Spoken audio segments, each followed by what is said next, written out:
ឥឡូវបើខ្ញុំប្រាប់គ្នាយើងថាខ្ញុំស្ដាច់ hacker នៅស្រុកខ្មែរគ្នាយើងជឿឥឡូវគ្នាយើងមិនបាច់តន់ជឿក៏បានដែរគ្នាយើងឥឡូវខ្ញុំធ្វើគ្នាយើងមើលអាថ្ងៃហ្នឹងខ្ញុំបើកហ្គេមមកខ្ញុំម៉ូម៉ៅគ្នាយើងខ្ញុំចូលមើលក្នុង team ឃើញដៃឆ្វេងខ្ញុំអត់មានឃើញបើកហ្គេមលេងដៃស្ដាំបើកលេងដៃឆ្វេងអត់ឃើញបើកលេងខ្ញុំខឹងពេកគ្នាយើងខ្ញុំចូលក្នុង account ដៃឆ្វេងខ្ញុំហើយខ្ញុំ copy ID ផ្លឹបខ្ញុំមាន website ខ្ញុំមកគ្នាយើងតិចទៀតដឹងខ្ញុំធ្វើគ្នាយើងមើលបដ ாய்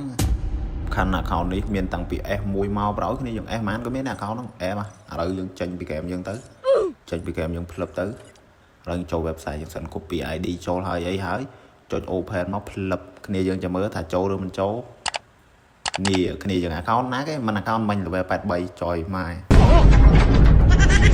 ចុយ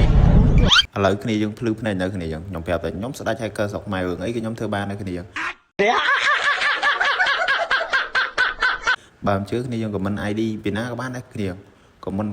ID ស្ដាច់ account មកពីណាចាំខ្ញុំចូលមើលគ្នាយើង comment account ណាដែលមាន V គ្នាខ្ញុំចង់ចូលមើល account V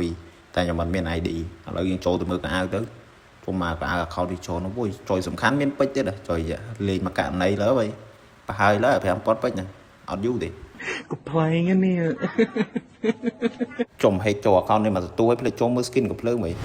ចាំមើលយើងចូលមើល skin កំភ្លើងសិនគ្នាមិនមកដាក់ចំចុយមិន22ដើមចូលមក account នេះអត់ក្រុម 2k គ្នាចុយ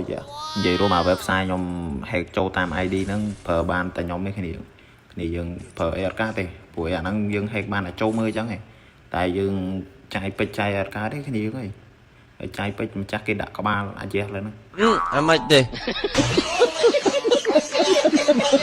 និយាយរួម account នេះគ្នាយើងមិនក្រុម 2k មើលគាត់ skin កំភ្លើងគ្នាយើងអើយដល់ក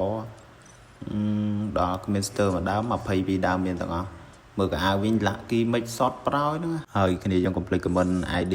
ដែលគ្នាយើងចង់ឲ្យខ្ញុំ hack ចូល account ហ្នឹងគ្នាយើង comment មកហើយវីដេអូយើងក៏មានប៉ុណ្ណឹងដែរគ្នាយើងកុំភ្លេចជួយ follow page របស់ខ្ញុំម្នាក់មួយផងសម្រាប់អ្នកលើ YouTube កុំភ្លេច subscribe ឲ្យផងបាយបាយ